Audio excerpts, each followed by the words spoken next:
तो क्या पढ़ रहे हैं भाई, बेड़च नदी। तो बेड़च नदी का सबसे पहले पढ़ेंगे उद्गम स्थल। तो उद्गम स्थल कहाँ से होता है, गोगुंदा की पहाड़ी उदयपुर से। और फिर अपन आपसे पूछे कि गोगुंदा की पहाड़ी कहाँ पे है, तो उदयपुर। अब आपसे पूछे कि भाई इस नदी का अन्य क्या नाम है या फिर उपनाम क्या है, तो क्या नाम है, आड़ नदी। और आड़ नदी किस फील्ड के बीच में बोला जाता है, तो उदय सागर झील और गोगुंदा की पहाड़ी के मध्य बोला जाता है। इसके बाद में ये उदयपुर के बाद में ये बहेगी चित्तौड़गढ़। और जैसे ही चित्तौड़गढ़ के जाने के बाद में ये आगे क्या करेगी, वो सुंडा बांध बनाती है, ठीक है ना। बांध का मतलब जानते हो आप, पानी को बांधना।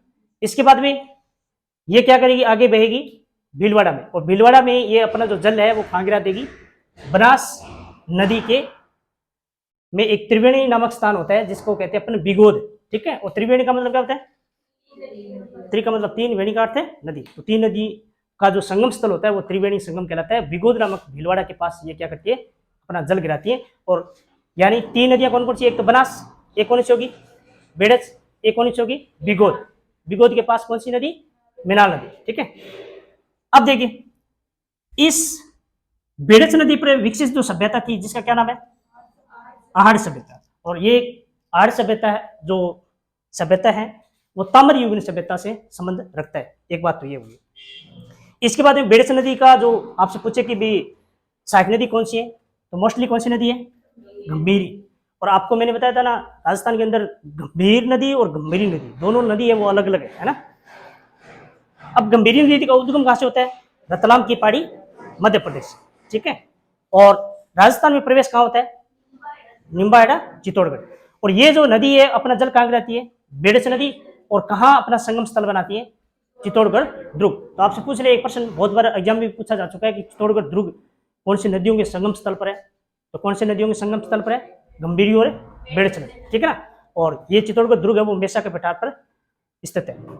अब आपसे पूछ रहे कि भाई ये किसकी सहायक नदी है, आपसे पूछ रहे कि भाई गंभीरी नदी किसकी सहायक नदी, ठीक है, बेड़च नदी। बेड़च किसकी सहायक नदी, बनास नदी। बनास किसकी सहायक नदी, चंबल की।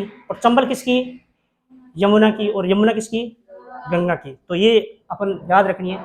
इसके साथ इनकी जो सहायक, यानी आपसे पूछे कि बनास नदी यानी इनकी सहायक नदी है बेड़च, तो थोड़ा सा बनास नदी के बारे में ऑलरेडी वैसे पढ़ा दिया।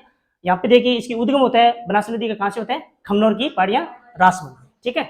और इसके बाद में ये त्रिवेणी संगम बनाती है जहां पर तीन नदियां आकर बनती है, जिसको अपन ऑलरेडी पढ़ चुके हैं, बनास और बेड़च। अब पढ़ने वाले मेनाल। तो मेनाल नदी का उद्गम कहाँ से होता है, मांडलगढ़ की पहाड़ियां, ठीक है।